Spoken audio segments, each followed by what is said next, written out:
नमस्कार फ्रेंड, स्वागत है आपका एक बार फिर से।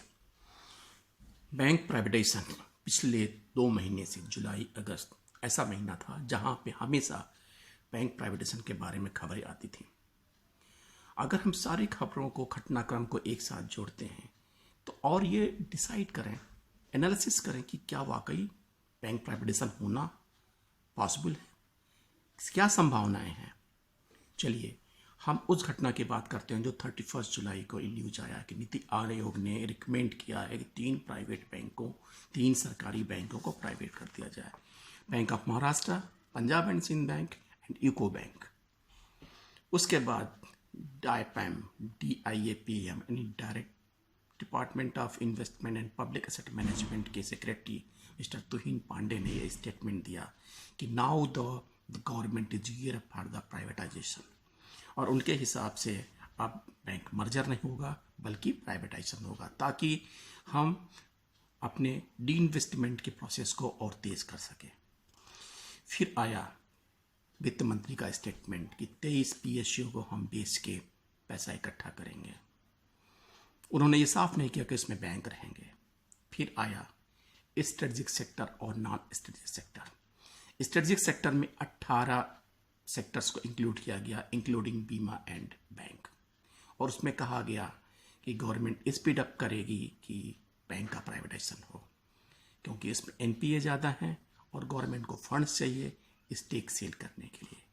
फिर आया न्यूज कि PMO ने पत्र लिखा है मिनिस्ट्री ऑफ फाइनेंस को कि 3 बैंकों के यानी 4 बैंकों के, bank of Maharashtra, UCO bank, Punjab and Sindh bank and IDBI को सेल करने, बेचने की प्रक्रिया यानी प्राइवेटाइज करने की प्रक्रिया तेजी किया जाए।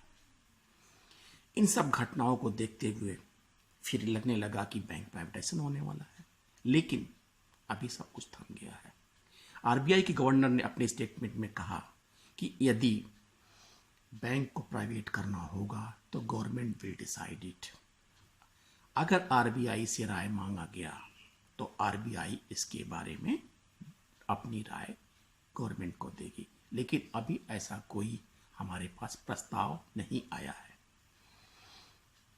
इन सारे घटनाक्रम को देखिए तो लगता है कि क्या गवर्नमेंट ये चाहती है कि अगर हम ये बातें पब्लिक में, जनमानस में जाएगा तो क्या इम्पैक्ट होता है, क्या लोगों के प्रतिक्रिया होती है। लेकिन क्या गवर्नमेंट 51 साल पब्लिक नेशनलाइजेशन के होने के बाद ऐसा कदम उठाना की सोचेगी?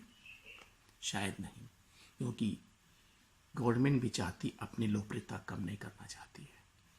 तो ऐसे में क्या लगता है, चलिए RBI गवर्नर ने एक बात और अच्छी कही कि हम किसी इंडस्ट्रियलिस्ट को, कॉर्पोरेट घराने को लाइसेंस नहीं देना चाहते कि जो बैंकिंग में आए। उसका मुख्य उद्देश्य है कि बैंकिंग ऐसा बिजनेस है जिसका रॉ मटेरियल डिपॉजिट्स है, और ये डिपॉजिट्स पब्लिक के हैं। पब्लिक के डिपॉजिट्स को कोई आके अगर अपने यूटिलाइज करे तो ये रिजर्व बैंक का मंशा नहीं है। उसके लिए उन्होंने इंटरनल वर्किंग कमेटी का गठन किया है और उसका रिपोर्ट आने के बाद ही डिसाइड करेंगे। ये सच है कि अगर प्राइवेटाइजेशन होता है तो नेचुरली जो डिपॉजिट्स हैं, जो डिपॉजिटर्स हैं, जो पैसा पब्लिक का है, किसी एक व्यक्ति का नहीं है, ये छोटे छोटे लोगों का, मध्यम वर्ग के लोगों का पैसा इकट्ठा किया हुआ है, उसका दुरुपयोग प्राइवेटाइजेशन होने के बाद की संभावना है। आप देखिए कि क्या और भी कारण हैं जिसके वजह से ये लगता है कि प्राइवेटाइजेशन नहीं होगा। कोई भी मिनिस्ट्री ऑफ फाइनेंस का या PMO का अधिकारी इस बारे में खुलकर कोई बात नहीं कह रहा है, और आज तक अभी तक कोई कमेंट नहीं आया इस बारे में, नंबर 1। दूसरा, IBPS द्वारा रिक्रूटमेंट नियमित रूप से किए जा रहे हैं, उसमें बैंकों में भर्ती की प्रक्रिया नियमित रूप से चल रही है।